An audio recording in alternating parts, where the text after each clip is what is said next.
So, Greg, one of the things that you're confronted by in your neck of the woods, in your neighborhood, is the S word, saturation.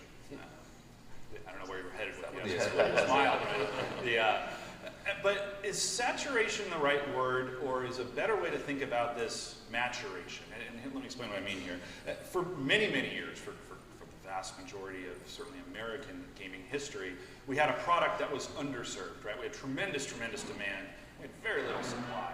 And certainly what we have now is the capacity for consumers, certainly all over the northeastern United States and central United States, to go a short distance and to be able to play if they wish. Are we looking at this wrong? Is the saturation debate really just maturation and a product finally seeing enough of a product that it meets supply? Is that a better way to think of this? Do you prefer that sort of way of thinking about it? So, Bo, let me just understand the question. Are you saying is it S or M?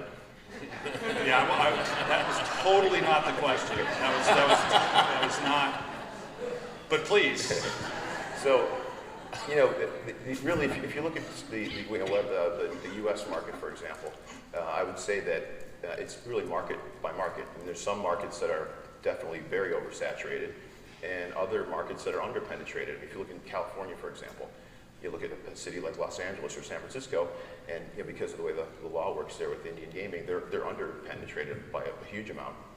But if you look at San Diego and Sacramento, those are probably oversaturated relative to the number of choices. But different markets, certainly the Las Vegas Strip, I would say, if you think about this last cycle of investment, starting in 2005 or 6, if you look at the returns on investment, they've been very poor. And I would say if you ask the operators here who built those properties, whether the market was saturated, certainly based on the results and the return on investment, I'd say, yeah, it's saturated. Now I'm just going to talk about Philadelphia because that's the market that we're in right now.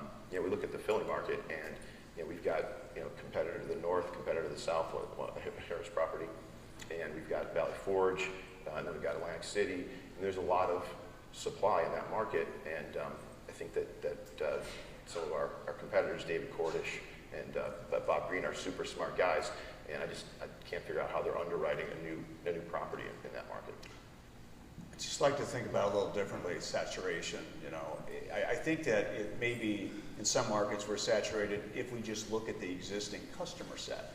So if you want to look at baby boomers and playing slot machines, which is where 85% of the profits are derived in a regional casino, then yes, maybe there's some saturation in some of these markets. However, if we want to expand this to the millennials, and we want to think about this outside the box and say, how do we get millennials to play slot machines that are different, that have social and mobile game software inside, different operating systems? We know through testing that we see huge increases in revenue per slots when we test that concept. And we know by working with some of the gaming manufacturers that there's an exciting prospect here where we can open up a new market, a new segment of population. So instead of saying we're saturated and we're saturated on baby boomers, we can actually say we're under-penetrated in markets where we're not attracting people that love social and mobile games. We're not attracting people that love table games even, but they play them at home, right? Because there's nothing exciting in the regional casino to attract them. So we believe there's a huge opportunity at the regional level to go after a new segment, expand the pie, make the pie bigger. So in fact, we don't have saturation, right? We have undersaturation.